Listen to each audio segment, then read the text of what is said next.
Hey guys, how are you? It is currently Sunday at about 1:30.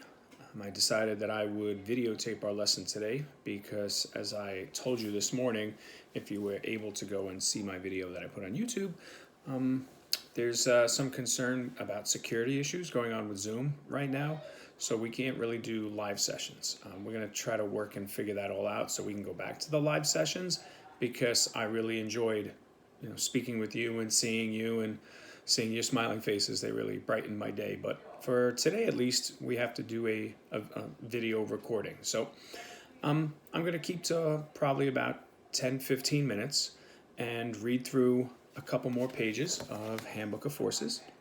And then when we're done there, I do have a question sheet. I have a reflection document right here, and it has, give a little hints there. It has the person flying a kite, because we're going to talk about multiple forces and maybe even get into balanced forces a little bit. Okay, so here we go. So as you might remember, hopefully you do, this is the reference book, Handbook of Forces, that we've been reading a little bit every day and talking about different types of forces. And I'll just go back for a quick little review. Okay, forces are pushes and pulls, right? There's the pushing the ball, jumping up and down, right? You have touching forces where you actually have to push, you actually have to touch an object. And then you have non-touching forces. And the most popular one there that we've seen, that we've worked with, involves magnets. Okay? The other big non-touching force involves gravity, which is the reason why we don't just float in the air and float off into outer space. Right? Because there's a gravitational pull from the Earth's core that keeps us basically on the ground. And if we try to jump, it brings us all the way back down to the ground. And it doesn't just apply to humans, it applies to everything. So if you take a book,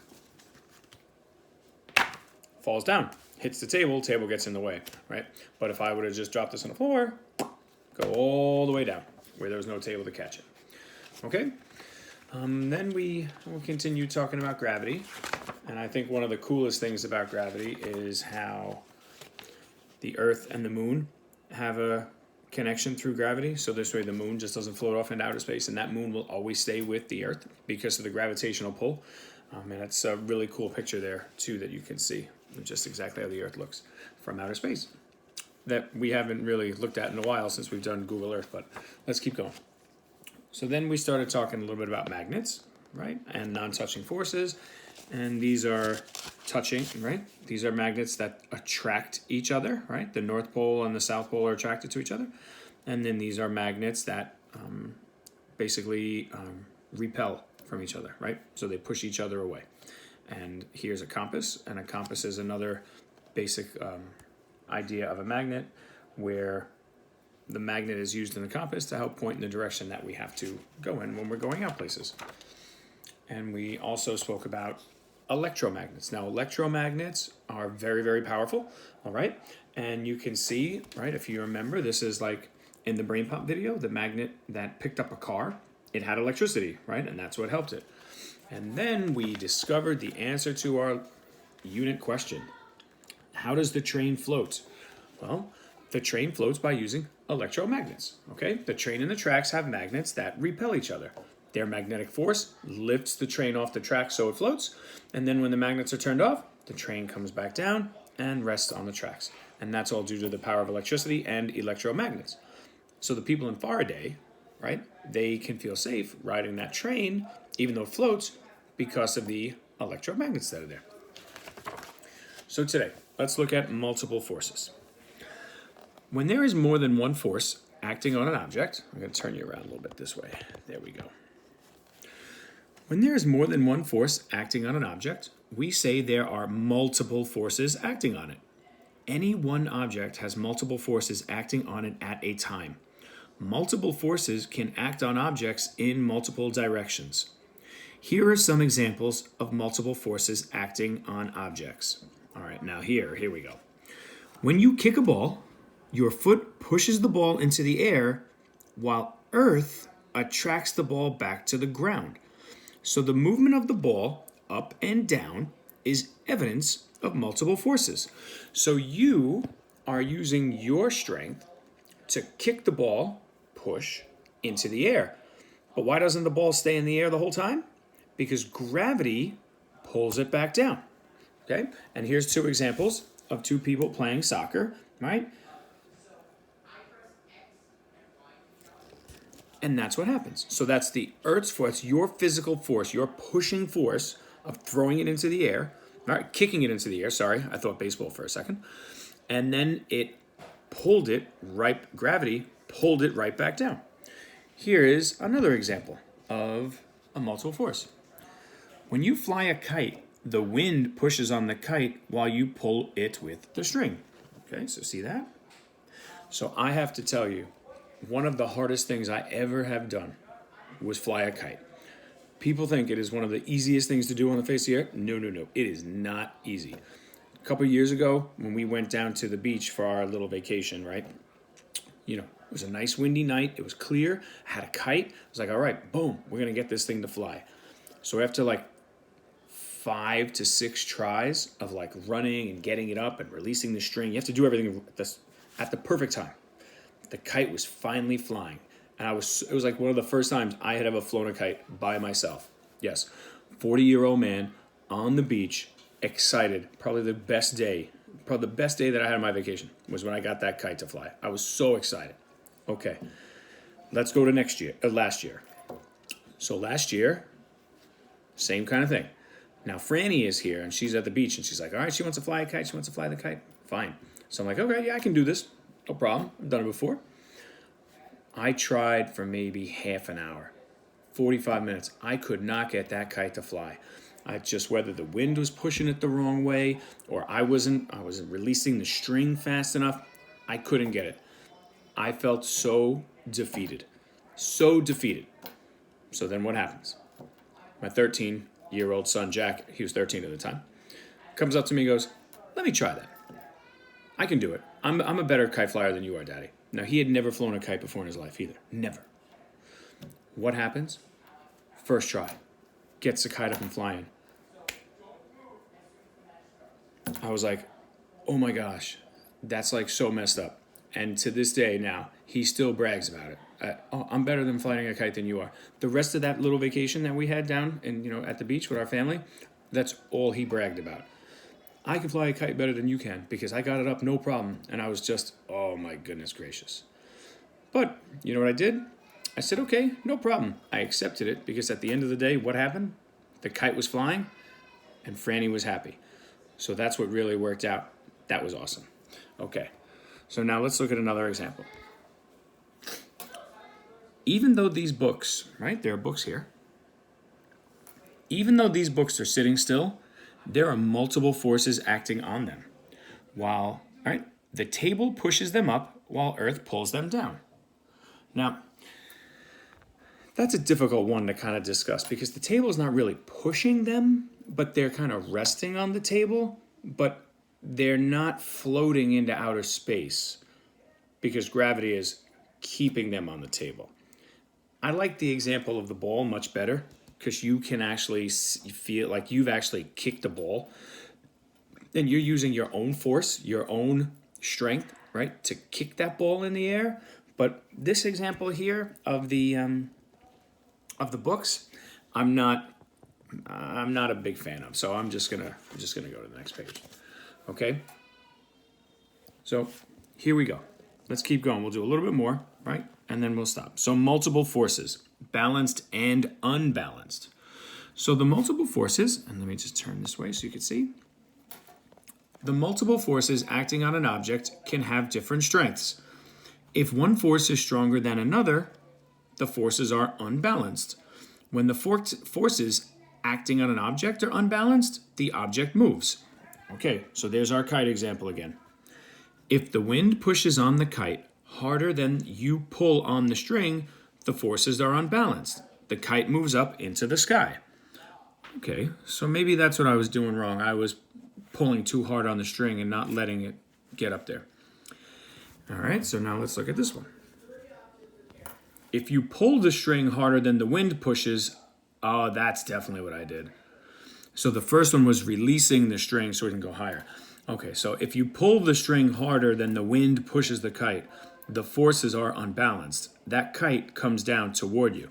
So that must have been why I couldn't really get it up there to fly, because I was pulling it too hard and the wind was not pulling at the same kind of strength or force that I was using.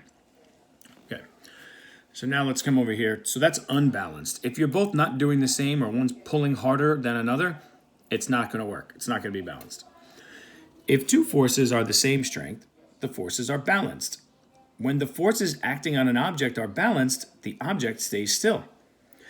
If the wind pushes the kite with the same strength that you pull on the string, the forces are balanced. The kite will stay in the same place. And the kite is staying still because the forces acting on it are balanced. So I guess flying the kite really didn't have to do with my ability or skill to fly a kite. Because if I was pulling too hard and the wind was not pulling hard, it was unbalanced, so therefore it didn't go. So maybe I was trying so hard, I didn't realize that I was using more force than the wind was. But the time that I did get it to fly, I was relaxed and the wind was using force and I was using the same amount of force to make it balanced. So maybe he's really not a better kite flyer than I am. Maybe I was just trying too hard. That's very possible. You know what? I'm going to tell myself that, so this way I can say that I'm still a really good kite flyer.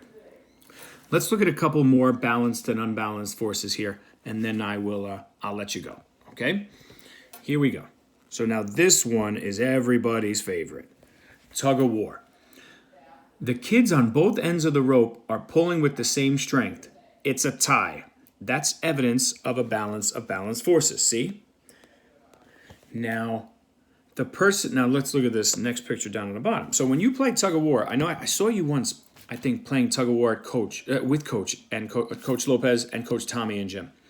And there was one time where he was pulling and you were pulling, and then ultimately I think you guys pulled him in the direction towards you. That means that you had more strength, you had more force than he did. So that was an unbalanced force. But if you guys are in the same spot and you're both pulling really hard and nobody's moving, you're both using the same amount of force, which is a balanced force. Okay, so balanced kind of means same, and unbalanced means more or less. I see it. So let's look at these crazy kids down here in this picture on the bottom. This one. The person on the left is pulling harder than the person on the right. So the forces acting on the skateboarder are unbalanced. The skateboarder moves to the left. Okay, so he has a skateboard there in the bottom. I don't know if you can see it. So he's pulling here, right? He's pulling harder than these guys are. So therefore he's going to move. Now this, good example, fair. I can understand you're pulling, not pulling. He's pulling harder. Not the best idea with the guy that's on wheels down there, right? Because you know what? If the guy on the left pulls too hard, this dude, he's going to fall down and bust his face.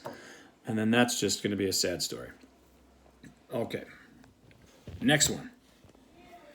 The floor. Oh, there's a push-up, and there's a kid on top of a dad doing push-ups. Okay. The floor is pushing up on the dad with the same strength that Earth is pulling down on him and the sun, so the forces are balanced. The dad doesn't move. Okay, so the dad is kind of planking there while holding the kid on his back, because the dad is using his strength, right, to push on the floor, or the floor is pushing up on him, right, kind of. But gravity is pushing down, so dad's not falling, kid's not moving.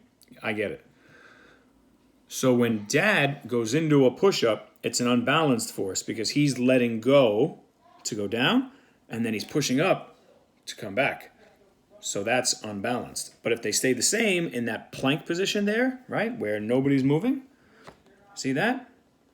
Then it is a balanced force. And then last but not least, the electromagnet on this crane. Oh, let me tell you something, by the way. Dads, moms, if you're out there, you're listening, don't be a hero and try this. Don't be a hero. It's okay. I believe that you're strong. I believe that you can lift your children. I tried doing push-ups once.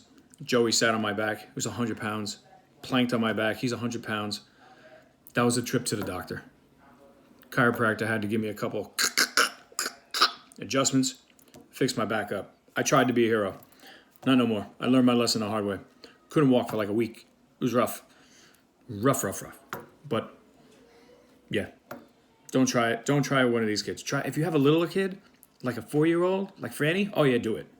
30 pounds, 35. Yeah. 3rd grader, 4th grader. No, don't be a hero, moms. Don't be a hero, dads. Don't try that. Not worth it. The electromagnet on this crane, right now, there's a crane, can lift huge pieces of metal without touching them. Earth is also pulling down the huge pieces of metal. If the metal pieces lift up, that's evidence of an unbalanced force.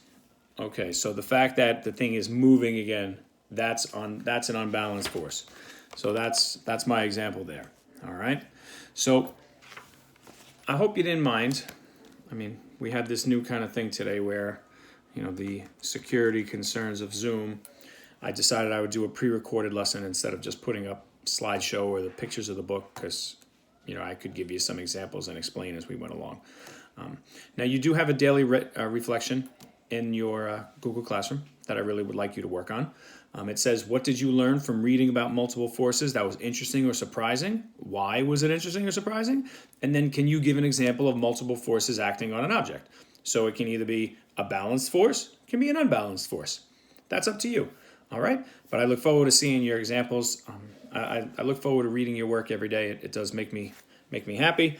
The other thing I have to say is I did write on there 3 more things that I am grateful for you to see.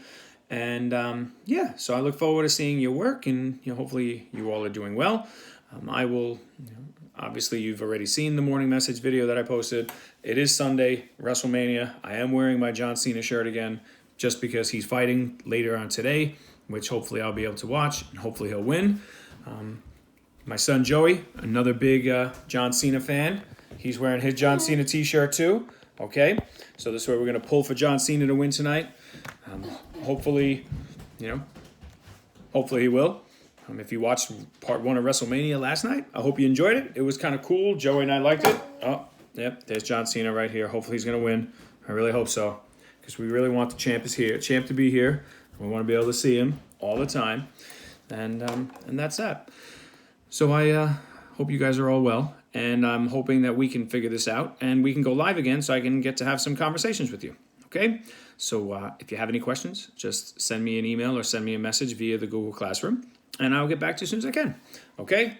So take care of yourself. Talk to you soon. Peace.